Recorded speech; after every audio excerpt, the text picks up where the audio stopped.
Stop talking and start listening.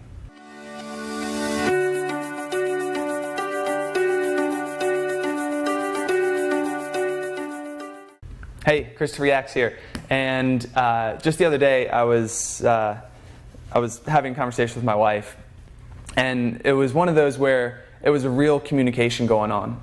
So there's a difference between talking and communicating. In this relationship mastery that John and I have developed, there's the tagline is, stop talking, start listening.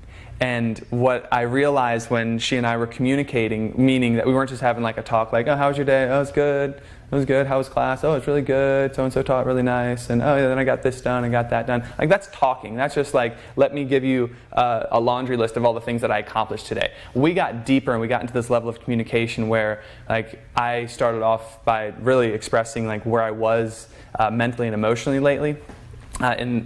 And where it was like blaring, this will be for another video, but like what came so blaringly, like this mirror that was held up and I could see myself, is what was holding me back was myself.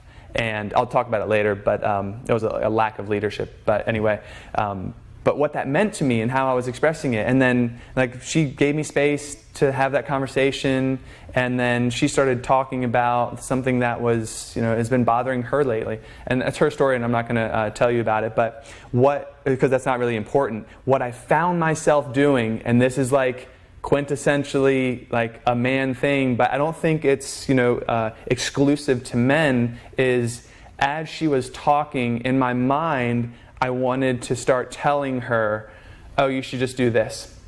Oh, you should just do that. Oh, if you saw it this way, you would realize that the way you're looking at it is kind of silly, and if you could just see it and shift your perspective, you'd realize that none of what you're worried about actually is real and exists. How does that work for you when you communicate that way? Because what I've realized over the years is that when someone's really, especially when they're not just talking, when they're really communicating their heart, where they're really communicating something that's been bothering them, something they've been struggling with, or something that's they're self-conscious about, they're not asking for advice. They're not asking for your opinion on what they should or shouldn't do to correct how they're feeling.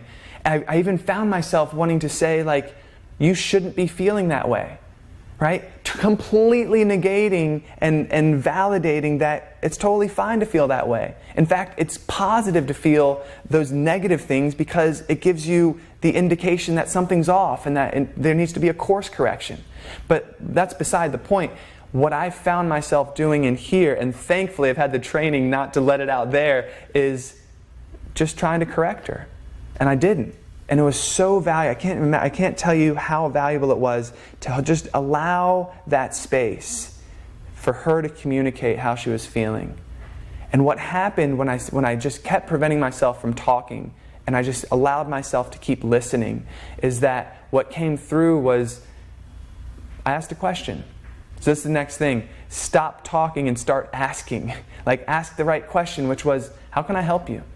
What can I do to help get you over this, under this, around this? What can I do to be a better husband, to help you see this differently or experience this differently? Not this is what you need to do, but what can I do to serve you? What can I do to help you?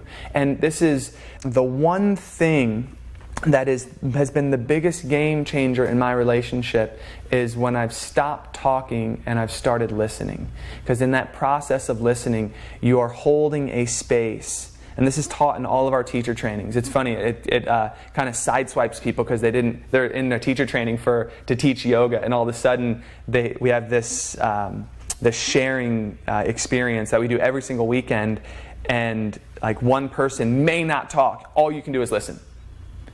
And what it does, it shows all of their patterning of they jump someone's thought, they're not listening, they're waiting for their next turn to talk, or they're jumping in and trying to agree with them before they're even finished with a thought. Anyway, this skill set has been cultivated over years, and it's been the most powerful thing for me because in the process of listening, I step outside of myself, my egoic idea that I know what someone else needs, and I can actually go where they are. I can step in their shoes. I can have more empathy, and then I can ask the right question to to cultivate stronger bonds of intimacy and love and the things that really mean something in relationships.